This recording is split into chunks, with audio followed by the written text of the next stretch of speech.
Motherfucking mini episode. Mini episode. Motherfucking mini episode.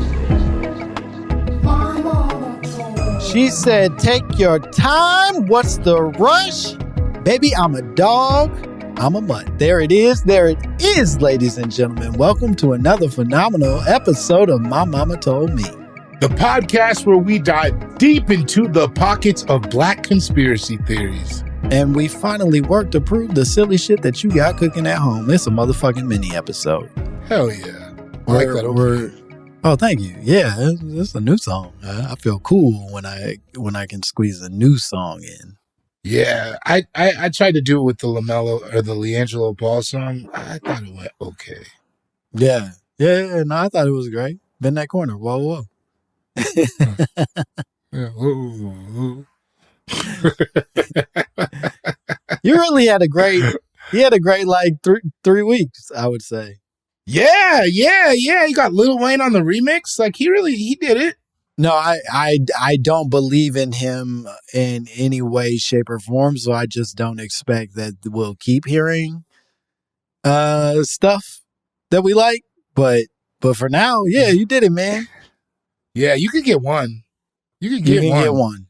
Like I feel like everybody has one hit rap song in them. I can see that. Like yeah, one, because it doesn't have to be good to hit once.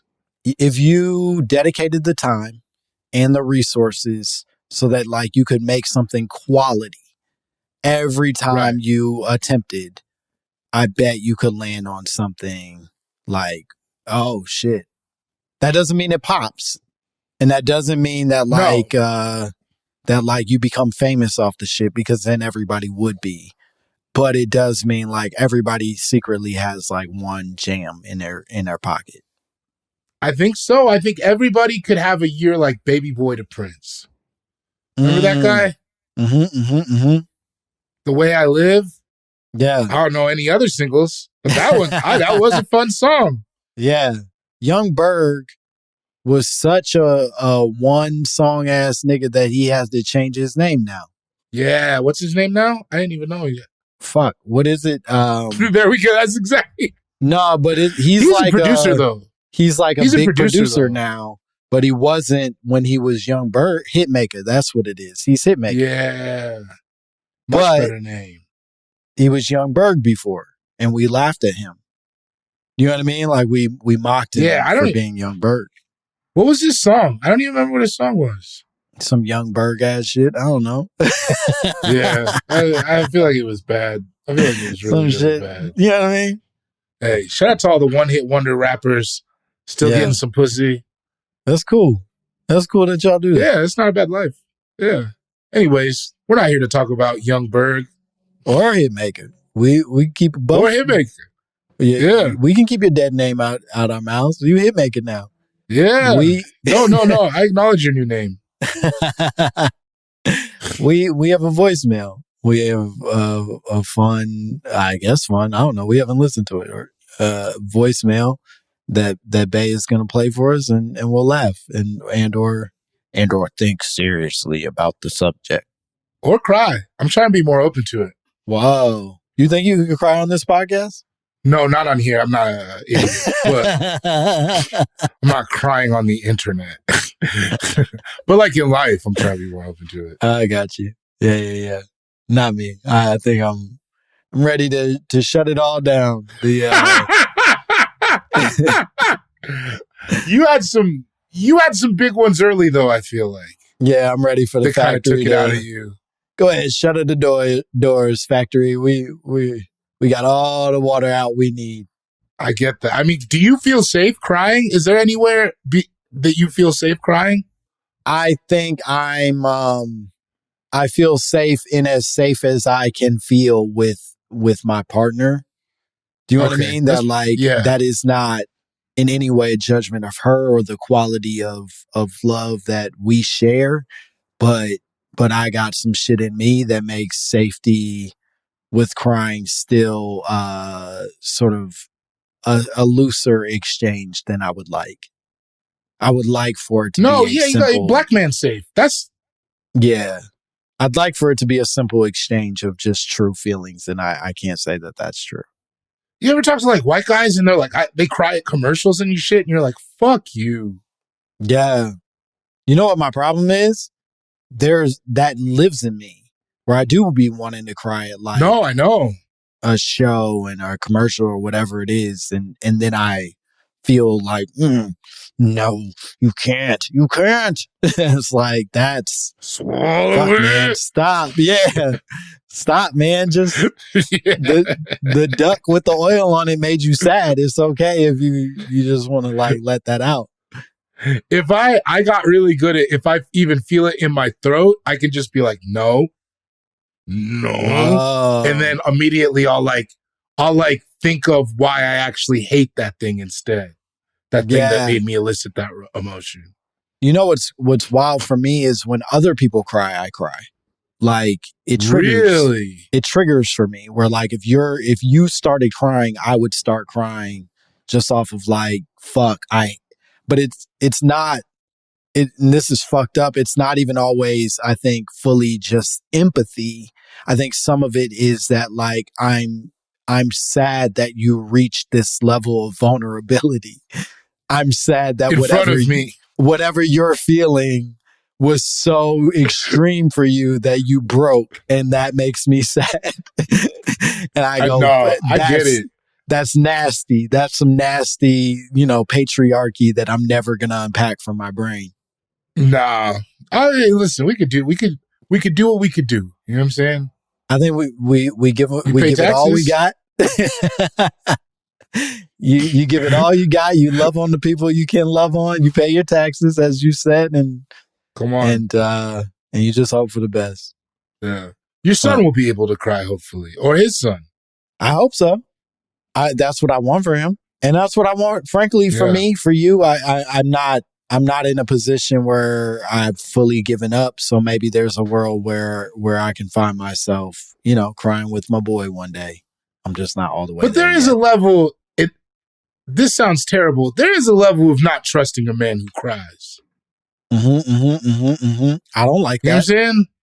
And I'm not a man who doesn't cry. You know what I mean? Like I cry. It's just the weird self-hate I can't quite escape. I mean, I had this guy, I had a neighbor who used to cry all the time, blew up my apartment. True story. Whoa. Making butane extracted hash oil. Fuck. Yeah. And how do you connect those feelings? So this is a crazy story. So he moved in, right? And it was a crazy scenario. It was this dude, he was like my age, so it's probably like 24 at the time. This old, ugly woman that was his girlfriend, this old, ugly white woman and her son. They moved in next door to us, right? And we would hear them. Never a great combination. We would hear them arguing. Adult son with young boyfriend. That's fucked up. Not adult, like 13. Oh, even worse. I'm telling you, this shit gets worse. Yeah. So we would hear them arguing all the time, right? And one night I heard them arguing because this is like a slum in Ingleside. But like one night I hear him arguing, and he's like, "I got this apartment for us, Jennifer, so you don't have to hook no more. So you can have your kid here." And I'm like, damn, this shit bad. This shit's bad. This shit's bad. But that's like that's like a soap opera. That's the way it's written on the WB. It gets so much worse. So I'm like, this is already fucked up.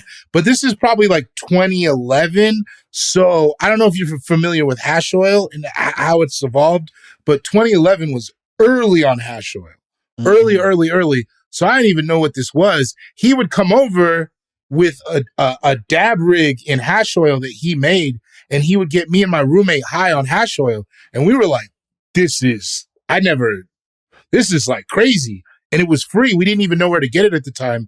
And it was free. But he would get us all high on hash oil, and then he would start crying about his life, like literal tears, right?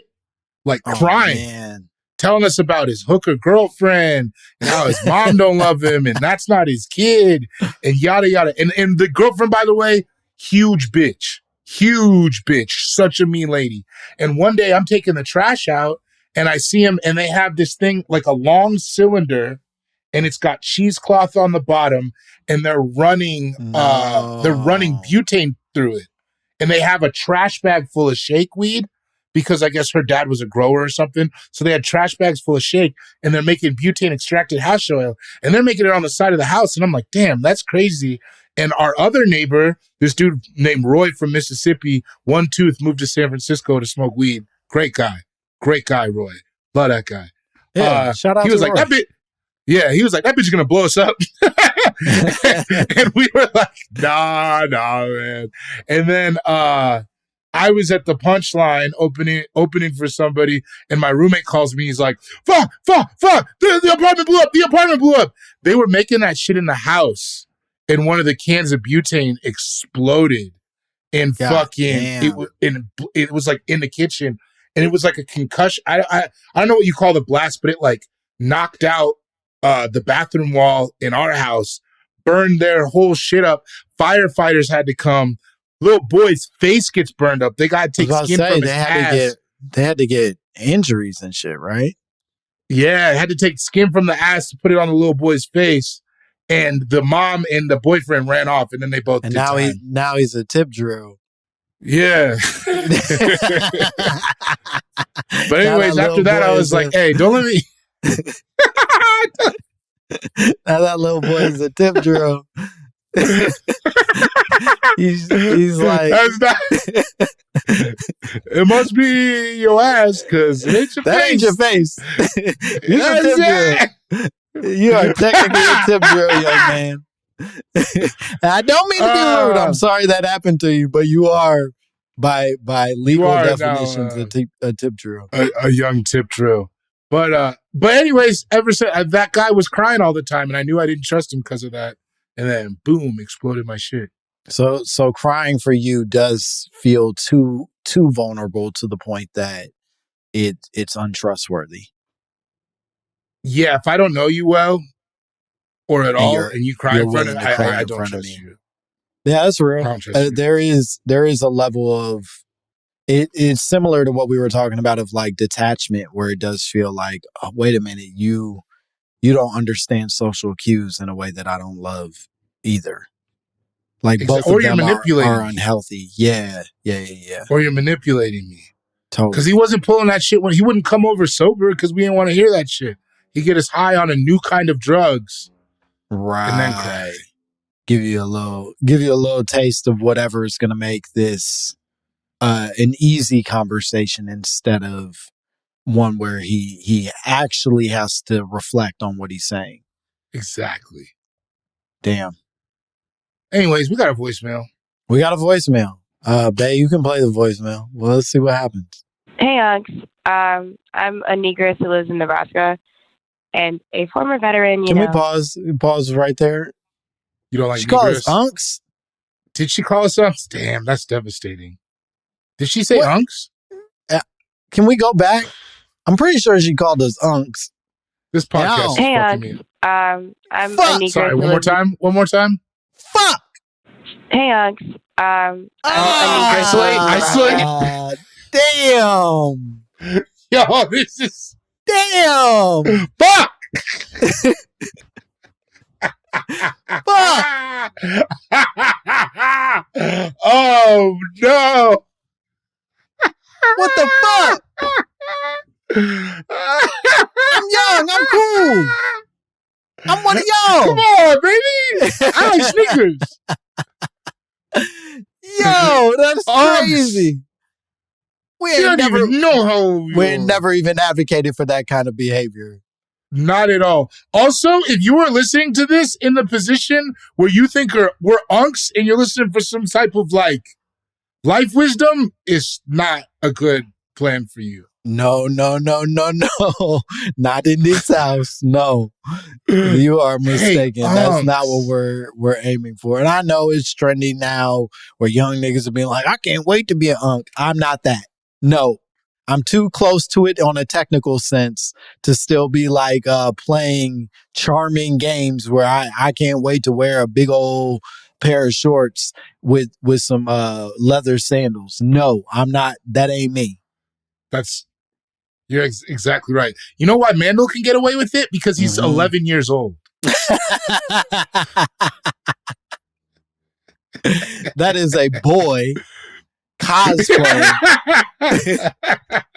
He is dressing up as his favorite cartoon character, which happens to be Unk. I got a mortgage. Unk ain't cute to me. Yeah, I got problems, man. If my knee don't feel good, I don't want to be an Unk yet. Nah, keep that shit.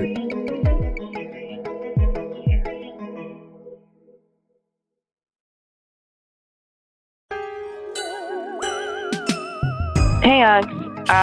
I'm a negress who lives in Nebraska and a former veteran, dancer, but not like a ballerina, like in like a Jocelyn and like kind of way, Miss Hernandez. But can you pause one more time?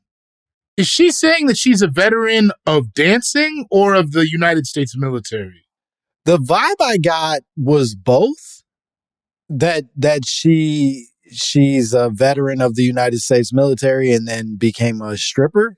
If I'm understanding correctly. Oh, so she's like a soldier stripper. I guess that's like a warrior poet of Japanese lore. I've never heard of that combo, but maybe I have and I just didn't realize it. You know what I mean? Maybe that's a more common combo than I realized. Yeah, maybe she just wanted the discipline or like the structure. She was like, stripping's fun, but I gotta get it together. I can't do this forever. I gotta go get yelled at. Yeah. Go live on a boat with 100 dudes. All right. Yeah, keep going. I've noticed through my travels that clubs in small towns with like bad regulations don't really have a lot of business or good business, but they seem to have a lot of money and wealthy owners that do nothing else but own a bad club.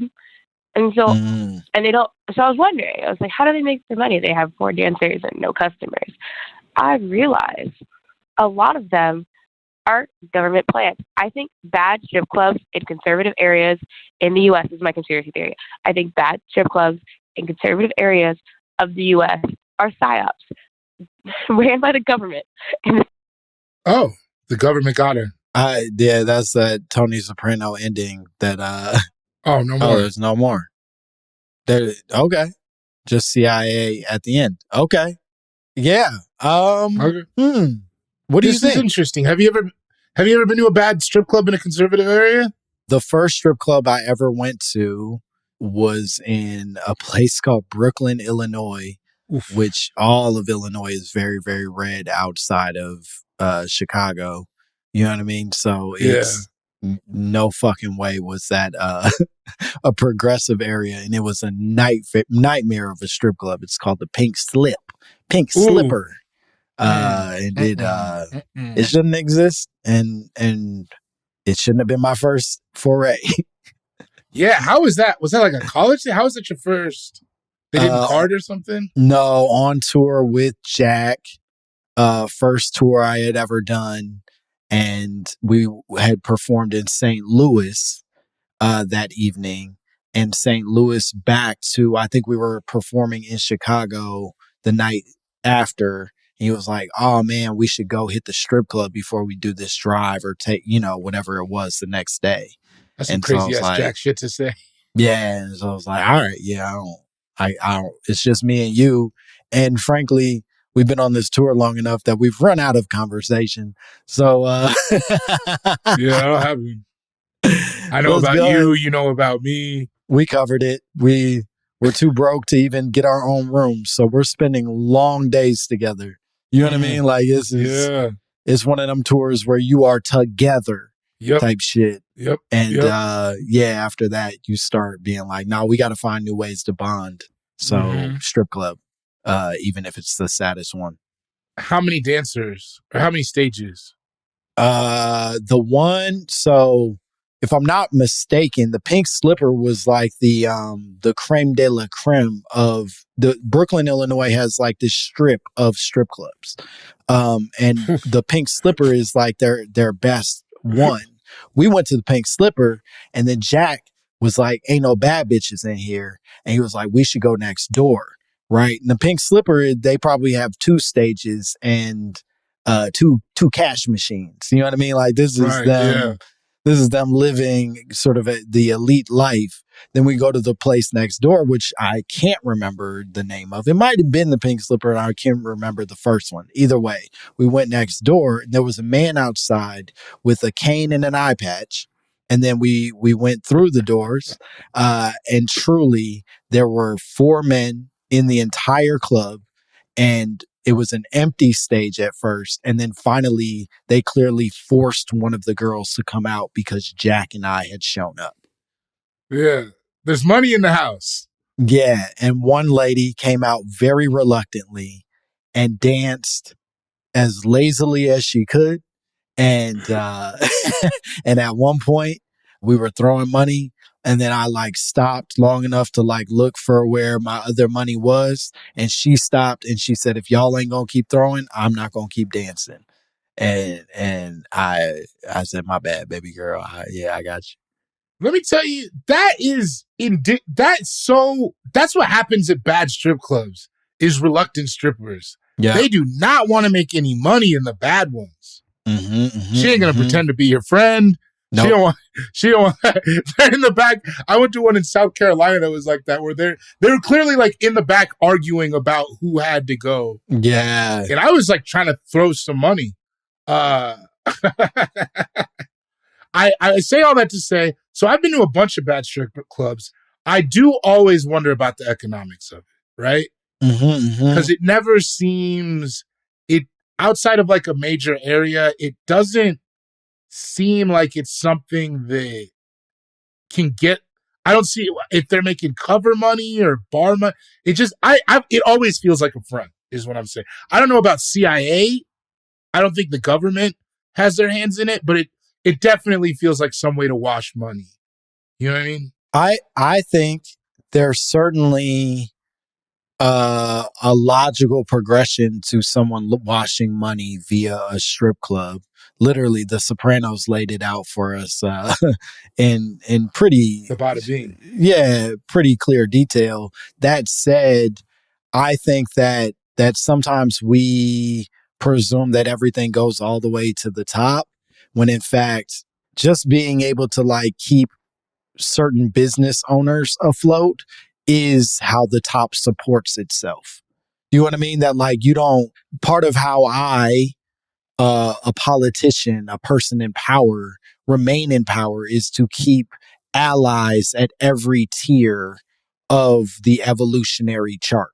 You know what I mean? Like I can't just have allies at the top with me. I also have to have a bada bing owner, a pink slipper owner, whatever the fuck it is, sort of happy and satiated so that he feels like paying his boss, who then pays me and keeps the party going. Yeah, I'm with that. I think people forget how low level crime can be. Even crimes like washing money. You know what I mean? So I think that it's like, because I don't think it's a money making business outside of the big ones. The margins are too thin, especially like in a small town where it's like, you got the same dancer. I mean, don't get me wrong. I know dudes are sad and will be regulars, but I can't imagine how you're getting any money. But I don't think the CIA or the FBI has anything to do with it. I think that CIA and FBI have something to do with it if they are called upon to step in and help out. I don't think that they have something to do with it in that they built the structures in the first place. Right. You know what I mean? Like, I think if a powerful enough person makes a phone call and says, look, I know the pink slip didn't pay their taxes this year. We're going to overlook that.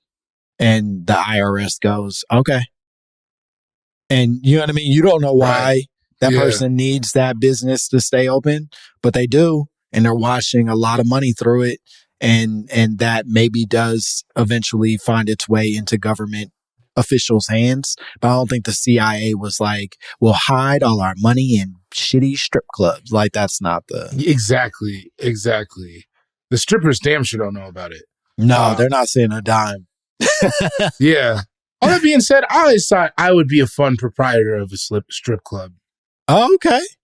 Like a players club. We get you a real funny DJ. Yeah. I think I wouldn't be on no sleazy shit. I think it would be fun. When you say fun, are you seeing yourself as like an active character, or are you just a dude who hangs out who everybody is excited to see? Well, in this scenario, is probably a college town, and I am a small town college football star who stayed around and via some booster money got a business loan and started a strip. So they're like, "Hey, I remember you in the Cuddy Sark Bowl back in '98." Yeah, and I'm shaking hands. We got food, good enough food. Right. You know what I mean? Nobody's getting hit. We're not letting anybody. No pimps are coming around. Like I run a clean establishment. Yeah. And there's not much to do in town, anyways. You are not an immoral person. You are a man who found a way after inevitably what breaks a lot of men, right? Yes. Like you finish football and you have nothing, and it turns you into a psychopath. And you're like, no, I'm gonna be something, and I'm gonna use what I had to be something that can actually benefit myself and my community. Exactly. I'm gonna use this cupcake degree. What do they get? Like a mass comm degree or some shit usually? Yeah. Some shit like that. And I'm gonna put it into I don't have a name yet. But I always thought that would be a life I would be okay with. That's nice. I don't I never imagined it for myself, but I don't That's hate fair. I don't hate the premise of it. It doesn't sound like a bad life to me. No, I think it'd be okay. Just go fishing a lot, I bet. But anyways, yeah. I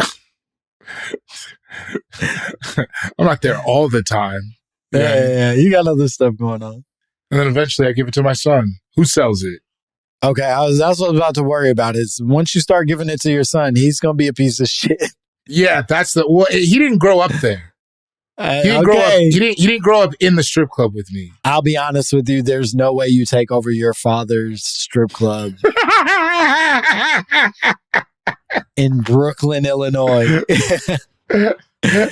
and don't turn into a piece of shit. Yeah, that's true. Maybe it's just a one generation thing.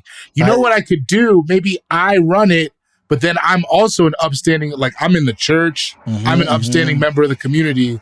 I run it, get enough money to put my kids on, let them go to SIU or whatever's the good school around. And then once they finish college, I shut it down. I retire. That's smart.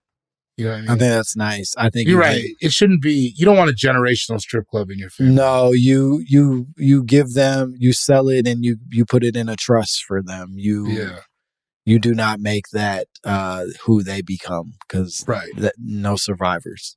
Sooner or later, it's going to corrupt one of them. Yeah. Yep. Well, I think we did it. I do. I agree with you. I think that despite being called that nasty name that we were called, I think we certainly addressed the issue at hand. Yeah.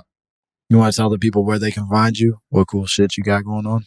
Cool Guy Jokes 87 on Instagram. Patreon.com/David Borey to buy my special. I'm going to be in Dayton, Kentucky, which is basically Cincinnati, Ohio, March 14th at the Comedy Commonwealth. And March 15th, I'm going to be in Minneapolis at the Comedy Corner Underground. Come see those. Buy our merch, T-shirts and stuff. I want to say, too, I know Mandel's a grown man. It was just the funniest, the idea of that man with that voice as an 11-year-old. No, I don't think anybody took you seriously. We're big. We could not be bigger Mandel fans on this side of town. Anyways, where are you going to be? As always, you can follow me at Langston Kerman on all social media platforms. You can come see me live. I'm going to be in Vermont Comedy Club in March. I'm going to be at Wise Guys Utah, Salt Lake City in April, as well as Wise Guys Las Vegas.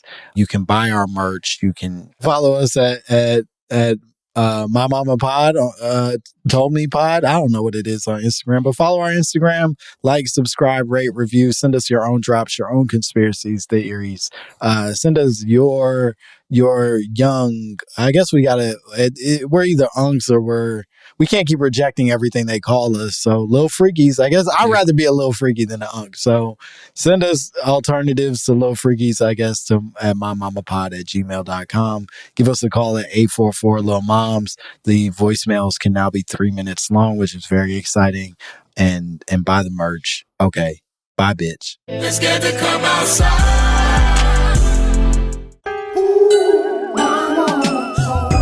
Motherfucking mini episode. Mini episode. Motherfucking mini episode. Motherfucking mini episode. Mini episode. Motherfucking mini episode.